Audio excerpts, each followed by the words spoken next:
Welcoming today my friend George B., the CEO of U.S. Gold Corporation. George, good to see you again. Good to see you, Chris. And hope you're enjoying your summer. Well, trying to. It's got a little bit steamy here in Florida, but imminently we're going to be heading up to the northern part of the U.S. for the balance of the summer to see my kids and grandkids, and hopefully at least some cooler evenings, like what we've had down here. Folks, in a minute, you're going to learn a lot about U.S. Gold Corporation. Before we get to that, a couple preliminaries. George and or myself might be making some forward-looking statements. And here you see the reminder of that from their own corporate presentation. You need to do your own due diligence on a company. We'll give you some ammunition today and some tools to do that. But please do check out the company. Here's their website and their Twitter handle on the screen. And, this company to me, which I've known of for a number of years, got reacquainted with when George and I were with each other, and also the company's Luke Norman. Luke's the chairman, correct, George? Yeah, he's executive chairman now. He's executive chairman. Well, we got reacquainted down at the Mines and Money show in Miami earlier this year. And it was kind of at the behest of a couple of people and also myself, looking at the progress they've made, especially on their project in Wyoming.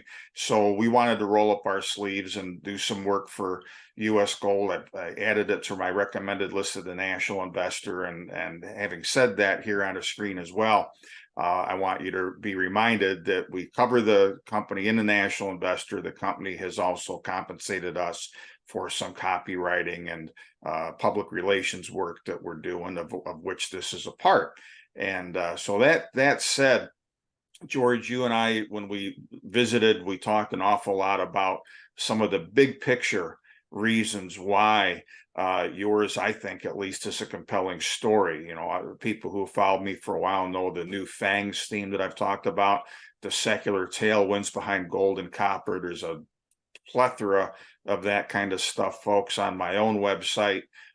Here on the screen is U.S. Gold's website information. Follow them there, follow them on Twitter, and get acquainted with this story, because it checks boxes where copper is concerned, where gold is concerned, where the jurisdiction that they're in, near term, more importantly, in the state of Wyoming is concerned. And of course, when we're at a place where, even though our government at the national level has been too slow, in my view, in a lot of respects, to get us off of dependence on foreign sources of so many things. That's another thing that we have here with a somewhat made in America story, where copper and gold, and perhaps more down the road, are concerned. So, George, you kind of came out of retirement because you were so interested in what U.S. Gold was doing and you wanted to roll up your sleeves. Tell us why you did that. Gosh, I got over 40 years of experience operating and developing mines. And, I finished up with one of the big corporations, Barrick Gold Corporation, and I was enjoying life. But, you really want to put some of that experience and knowledge to work. And gosh, what an opportunity we saw in Wyoming. And I was really happy to do it. I must admit, I'm very fortunate. I live in Park City, Utah, so getting over to Cheyenne, Wyoming is just a hop, skip, and a jump, and it's real easy. I don't have to go to the top of the Andes anymore, and actually contributing to something in the domestic U.S. is really exciting. And along your theme of the whole supply side, you look at resource nationalism. We saw news today that Mali's seeking to increase its ownership stake in resource companies, gold in particular. Great to be able to do something in the United States. Well, and as you just pointed out, there's a lot of understanding within the mining industry, and whether it's base metals, gold, or what, uranium, whatever, of what we're facing, even if the markets are largely asleep still to all of these different facts. But yeah, while you were talking, we put on the screen a map so people can know where the CK Gold Project is, the U.S. Gold's flagship project in Wyoming. And like you said, you're not out in the middle of a jungle someplace. You're not up at the 2 miles elevation in the Andes Mountains or something like that. You're in the good old U.S. of A. And especially important, I think, is the fact that you've had a lot of support in the local press, especially, and we're going to get to this in a few minutes with one of the permits, key one that you just received. But you've gotten some good local press because, outside of some of the noisier places in the media that aren't always friendly to resources, you're out in a place in the Western US where people understand extractive industries. They understand that in the US, we've got a lot of ability demonstrated in the past and untapped, really, still going forward, to be able to produce the things that we need for the green economy, for infrastructure building and rebuilding, and all of that kind of thing. Now, tell us a little bit about, give us an overview before we get into a few of the pieces of the CK Gold project. Well, look, one of the things that attracted me was location, as you just mentioned. Location, location, location. It's like real estate. So, as you look at the project, we're an hour and a half north of Denver, 4 hours south of Gillette, Wyoming, and 6 hours to the east of Salt Lake City. So we've got everything around us, major infrastructure and so on. So, just from the perspective of the project, okay, so it's in Wyoming. Wyoming's a resource state. Coal, gold, oil and gas, gold now, oil and gas, trona. So a diversification into copper and gold. This is a historic mining area, the Silver Crown mining district where we're operating. But we're in a state that understands the resource sector. They have contributed to the nation's resource requirements, and the authorities are very cooperative and helpful to promote the project. So the project, dead simple. We've got a quarry just down to about 3 miles to our south. We'll be open pit mining just like the quarry, so the folks around us understand. We're crushing and grinding the material. We're using froth flotation. We develop a concentrate that gets shipped off site for smelting. So really, no real nasty chemicals on site, no stack emissions and so on. That all happen. The metal extraction happens at a smelter somewhere like Kennecott, for example, in Utah. Sure. Okay. Now, besides the high level support that you've gotten in the area, just from people who conceptually like the idea of, more production, more jobs, Wyoming doing a little bit to help the broad national cause of resource nationalism and producing copper and gold, maybe some other things down the road as well.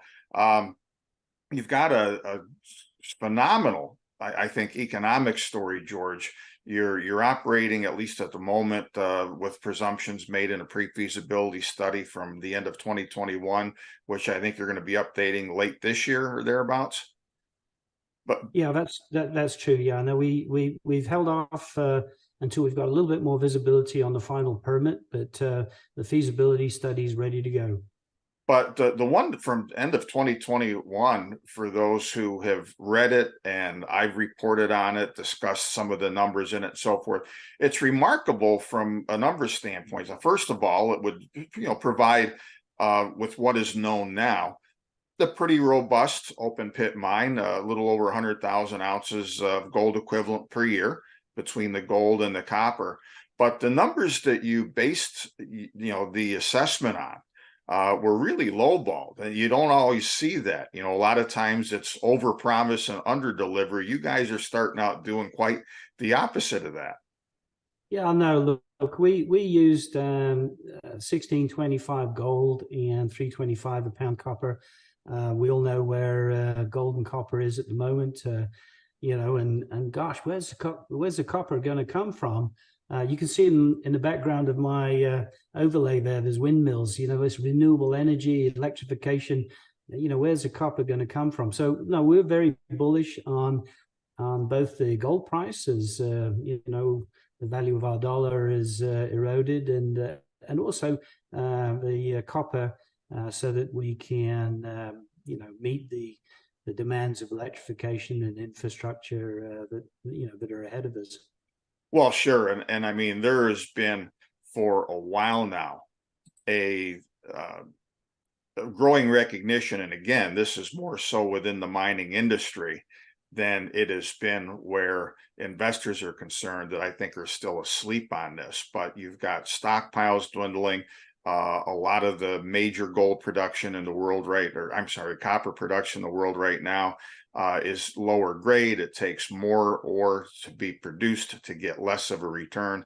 And I heard it said a while back that when referring to one of the big copper mines in the world, in South America, Escondida, there needs to be something like 8 Escondidas brought online in the next decade to meet the demand for copper, and they ain't there. Yeah, well, it's basic mineral economics, and you put that atop of a situation where there hasn't been much money going into exploration and resource. So where is the supply coming from? The major companies, investors have been seeking the highest returns. So they mine their best material first. So they're left with a lower grade, as you rightly point out. The supply is sort of dwindling, and we need to plug that gap. So with us, we hope to be a shovel-ready project just around the corner and meet that demand, which is coming at us like a freight train. Well, it certainly is. And so you already have, based on the assumptions in the pre-feasibility study from 2021, a robust and very economically attractive project. There's a few ways in which that might get better down the road. While we were discussing, I put the one table up from the PFS that shows how the numbers would be even more robust if prices were higher. We already know that. But a couple other factors that people should keep in the back of their mind as far as the CK project. First of all, you're not necessarily done exploring here, are you? Oh, heck no. Look, money's been tough to come by. As of January, our last public statement, we had 5.1 million in treasury. We raised another 5 million to see us through 2024 permitting feasibility study. But there was no point, putting additional money into exploration. We know that we've got an expansion of the ore body down at depth and down to our southeast. But when money's so hard to come by, we really didn't want to dilute our shareholders. Just to prove up those additional ounces that we know are there. The key issue was really to get the permit and to demonstrate with the feasibility study of the value proposition. So that's where we are. We got upside there, and that's just one of the upsides that we see. Well, and the other conceivably, of course, would be if metals prices are higher. We may learn more when you decide to put out that updated pre-feasibility study. But as you rightly pointed out yourself, George, and I can tell you this from umpteen other exploration companies and near development companies that I've been looking at and cover, the market right now would not care. So you're absolutely right. If you did more exploration and said, oh, we just increased our reserves by 25% or whatever, who cares? Nobody does right now. Right or wrong, that's just the market. But what I think is getting some traction, and which is, of course, what you're focusing on, are economics. Some time back, I wrote an article called "Gold Companies Are Companies Too." And yeah, gold is nice, but show us the money. Show us that you can actually produce something economically, make some money, make cash flow, and all that kind of stuff. So talking about permitting, you just announced several days ago that you did get one key permit.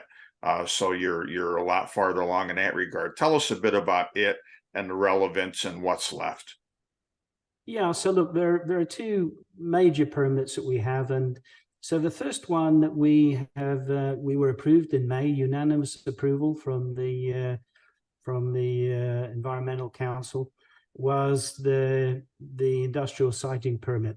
So Wyoming's a state, 600,000 odd people, lots of resource. It's a big open expanse, and if you got a major capital investment coming into a rural area, what the state has done in Wyoming is they've said, look, if that capital exceeds a certain threshold, we can offer the local community, the local authorities, money from state coffers to support, to accommodate the influx of people, whether it's for emergency services or infrastructure, to accommodate that capital investment. So we went through that industrial siting process, and we started it last year.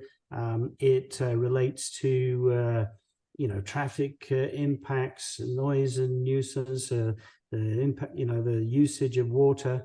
We had to declare how many jobs that we were going to create, how many taxes we were going to pay, and so on. That went in through open houses into the public domain. It went for review, and we got that approved. So I think that bodes well for the other major project or a permit, and that is the mine operating permit. Now, we submitted our mine operating permit application in September of last year. It had to go through a completeness review, went through that. Then it went into a technical review phase. So we are in the process at the moment of addressing the comments from the first round of technical review with the authority. We will then be submitting that within the next couple of weeks, our responses to those comments. We don't see any showstoppers there. We probably have another round of comments from the agency once we submit our answers, our responses. And then we get to technical completeness. It goes to the public, and then we would hope that we could have a permit, a mine operating permit in place as soon as the earlier part of next year. Neat. Well, that'd be awesome. Before we move on from CK and go down a little bit south to Nevada, there's been some discussion perhaps that one of the elements for the company once the mine is developed would be, you mentioned that there's a quarry just a few miles down the road already, that you might be able to sell some aggregates for construction and things like that. Where's that stand right now? Well, look, we haven't put that into our permit application at the moment, but, we operate on state land. So, in the fullness of time, I would imagine the state would be very interested in the potential for us to permit the beneficial use of some of the waste rock that we have to mine and set aside as a consequence of mining the copper and gold.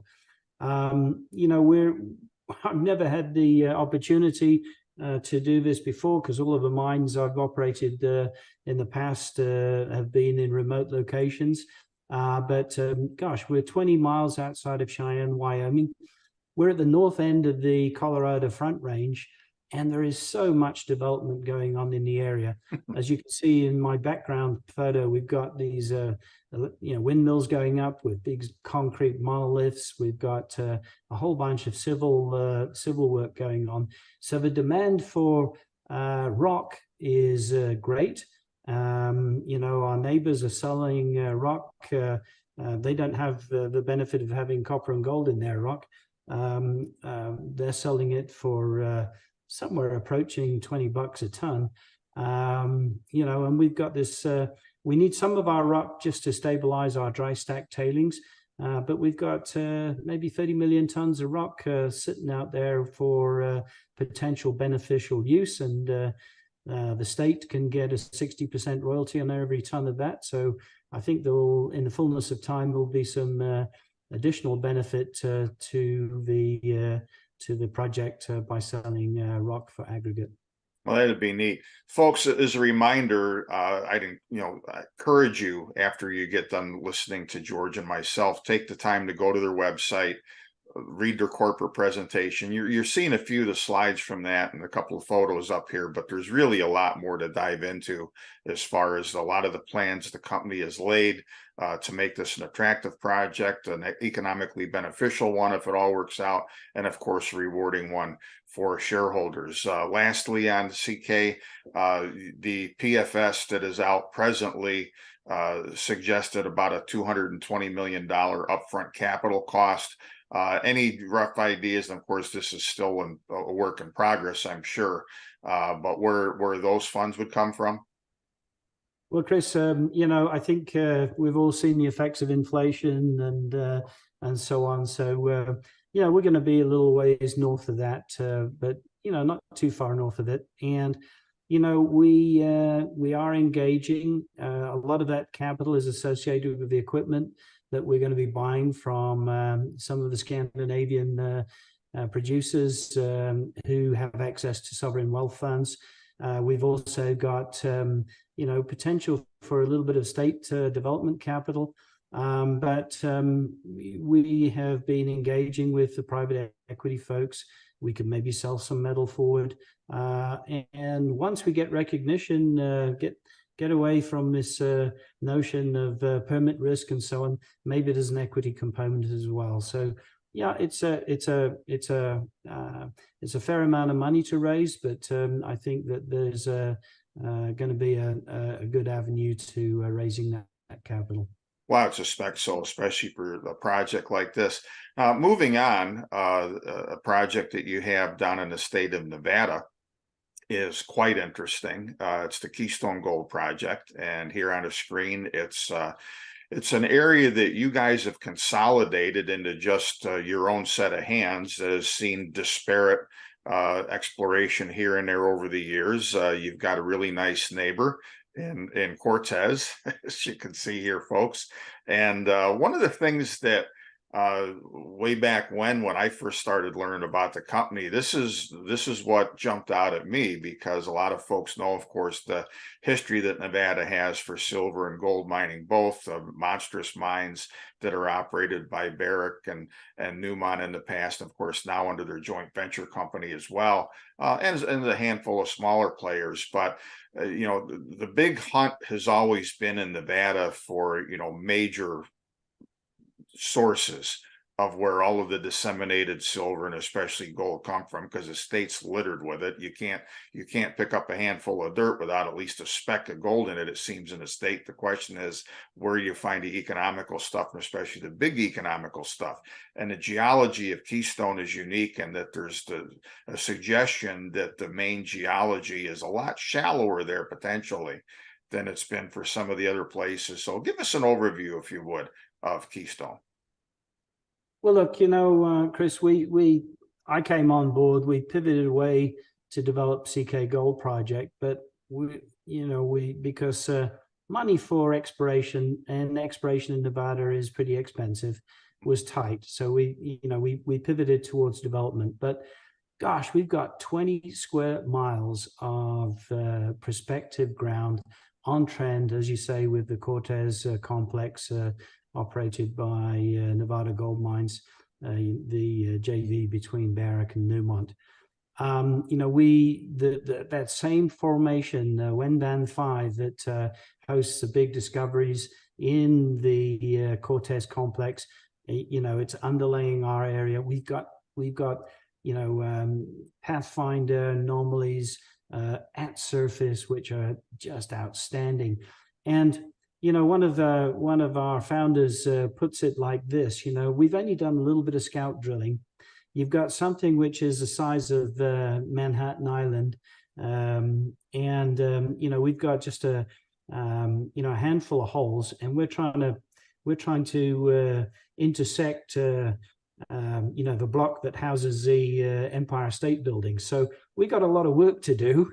It's costly, but great opportunities there. We've got near surface oxides, which could host an oxide deposit, and then those great big, massive sulfide, high-grade sulfide deposits, which the big Nevada mines are transitioning to. So we're going to revive that at some point, but at the moment our attention has been focused on CK.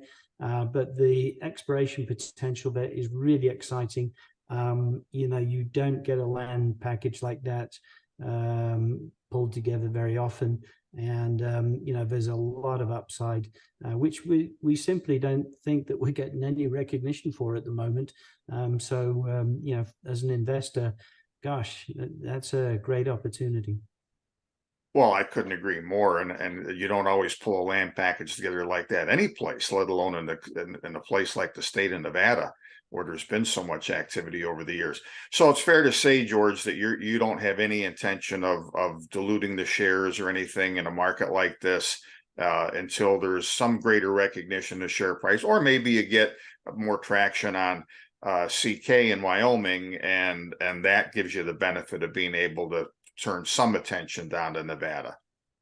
So, Chris, we're management, the founders of the company, we're big shareholders. We're not going to go out there and dilute our shareholder base. We need to get that recognition.